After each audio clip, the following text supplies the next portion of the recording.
So I am a Midwest transplant from Missouri to California and grew up in a red state, very pro-life, actually very forced birth, pro-life state, where I couldn't figure out why, if it was pro-life, why they weren't supporting the new babies or the moms, and why we were allowing our foster care systems to completely collapse without any funding, and why we were losing thousands and thousands of children a year in the foster care system. So take that and put that in one little category, okay?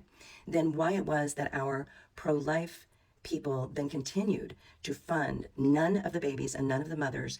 In fact, pulled away funding, pulled away food, pulled away WIC, pulled away SNAP for these mothers. And I do feel it has a lot to do with the CEOs co-opting the pro-life movement, as far as $9.8 billion a year is what they say that they lose in the way of not building more or selling more car seats and formula. They want women to have formula and get right back to work, because that's a huge drag. The whole entire United States is nothing but a corporation. And if we haven't figured that out by now, we're completely lost, okay? So put that in another little puzzle. So you've got that little puzzle, that little piece. Then you have Democrats and Republicans that are both being funded by all of these big, huge corporations, like the insurance companies, like the insider trading that is clearly going on when people are selling their United Healthcare stuff just right before United Healthcare sinks. When you see Donald Trump trying to come up with his own MasterCard at only 10% interest so that he can absolutely slash all of the rest of the banks. This is not a drill. When Donald Trump talks about himself in third person and says Trump, it's because he is a malignant narcissist. All that Donald Trump cares about is Donald Trump. And the Donald Trump that he cares about is the man that is now back to sniffing quite a bit like Marco Rubio, if you happen to see that yesterday. Donald Trump is a malignant narcissist. So what that means is all he cares about is money. That's all he's ever going to care about. He is a figment of his own imagination. So when we are going to see, as an elderly narcissist grows older, they start collapsing. It's because their ego is collapsing. Their sense of self that they made is collapsing. They're no longer a young little guy that can go out and date girls and get girls at the clubs and impress people. When people finally start realizing that he is completely, then he loses his ability. He was on Air Force One today, or I don't know when the thing was, and someone was saying, he talks about Donald Trump like that's another person. It is. That's not who that man is.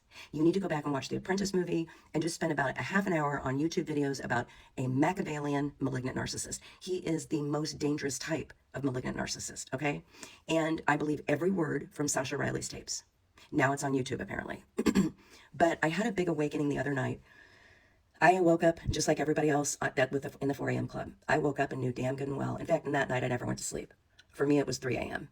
But for me, it was 8 p.m. when I saw it. I've been a savant when it comes to math. When in the 5th grade, I was testing at like the 11th grade level. And in math, I got math college credits just from my entrance exams. Actually got communication arts and language arts credits. Never had to take college classes because I tested like at a perfect score on those 2 subjects. Have no idea why. I've never had to study for anything in my life, except for nursing boards, but that's a whole other story.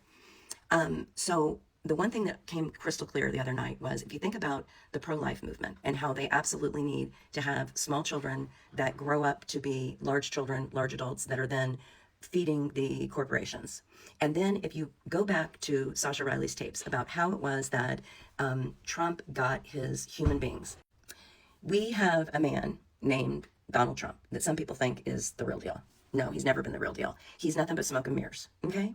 He is a man that he's invented and created. He's just the man behind the scenes. He is pretend that he owns all the ships. If you can go back with me to East Africa for a minute. He owns all of the ships that set sail from East Africa to bring the humans to the South, okay?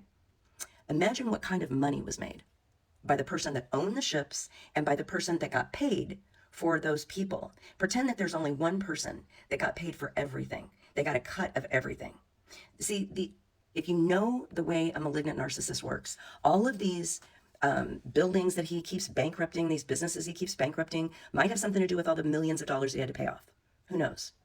But in medicine and in life, especially in medicine, you always go back to say, what was the last change that was made before this happened? Like, we had Bush, and Reagan that were all pro-immigration. We had a Republican Party that was not forcing women to go sit in a car while they hemorrhage. It wasn't about producing more bodies, was it? It was about the life of the mother. The life of the mother mattered more. No, that's not what this regime is about. See, because this is not just a United States situation. If we've not learned anything else, this is a 2 other countries, if not 3 or 4 other countries involved with this huge operation of moving human bodies. They couldn't do enslaved people anymore, but they found a way to work around it. If we would quit looking at this like these are just young girls that are attractive to older men, that's not what the big operation is. What the big operation is that they used to have the ability to go pluck children. Definitely the runaways that we are, that are unhoused. Definitely the mentally ill, the people that lost track of their family, and definitely any immigrants. I give you all of the indigenous girls that have been kidnapped all over this country. That's been a whole entire situation for quite some time because they knew that there would not be enough coverage of it, and they knew that there were not cameras everywhere, right? So how does the pro-life movement and the Donald Trump movement and the Donald Trump coming on stage and the Sascha Riley situation have all wound together? I could write a really fast little book about this, chapter to verse, because I have been in the Midwest and saw what happened with the pro-life people and saw what happened with the foster care system, how they had children sleeping on the floors. Now, Sascha Riley came along and said that that's where they got their children, for these depraved individuals, absolutely depraved humans that are 100% always going to be depraved, and they're always going to need these humans.